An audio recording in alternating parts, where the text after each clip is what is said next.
పురాతన కాలంలో ఋషులు అడవుల్లో నివసించేటప్పుడు మరియు ప్రపంచం ధర్మాన్ని అనుసరించినప్పుడు ఒక గొప్ప సాధువు నివసించాడు. అతని త్యాగం అమృతం పొందినది. ఆయన పేరు మహర్షి దదీచి.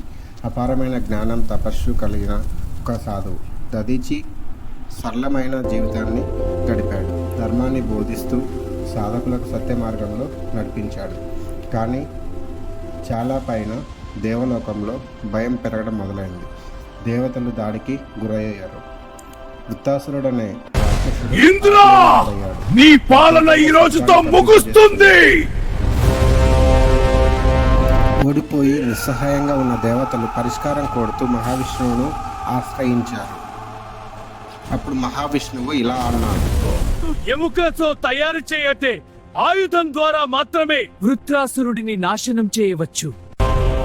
మహర్షి దదీచి యొక్క ఎముకలు మాత్రమే వజ్రాన్ని సృష్టించగలవు. అంత పవిత్రత ఉందని వారికి తెలుసు.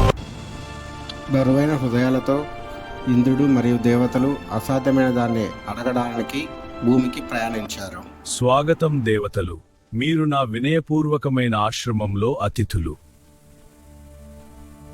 ఓ మహర్షి, నన్ను క్షమించు. మాకొక ఆయుధం కావాలి, వజ్రం. దీన్ని మీ ఎముకలతో మాత్రమే తయారు చేయవచ్చు.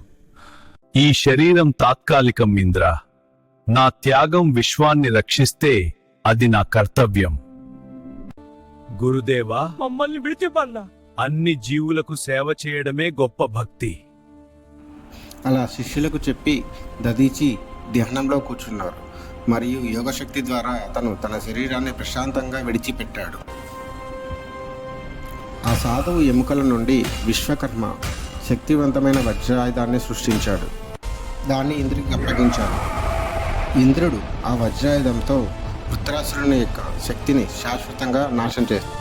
స్వర్గం రక్షించబడింది, కానీ విజయం చేదుగా ఉంది. ఎందుకంటే దానిని ఒక సాధువు జీవితంతో కొనుగోలు చేశారు.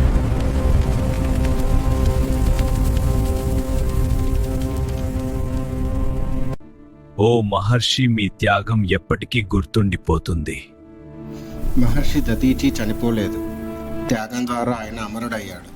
ఆయన ఎముకలు వజ్రాయుధమయ్యాయి, కానీ ఆయన కథ ప్రపంచానికి ఒక పాఠంగా మారింది.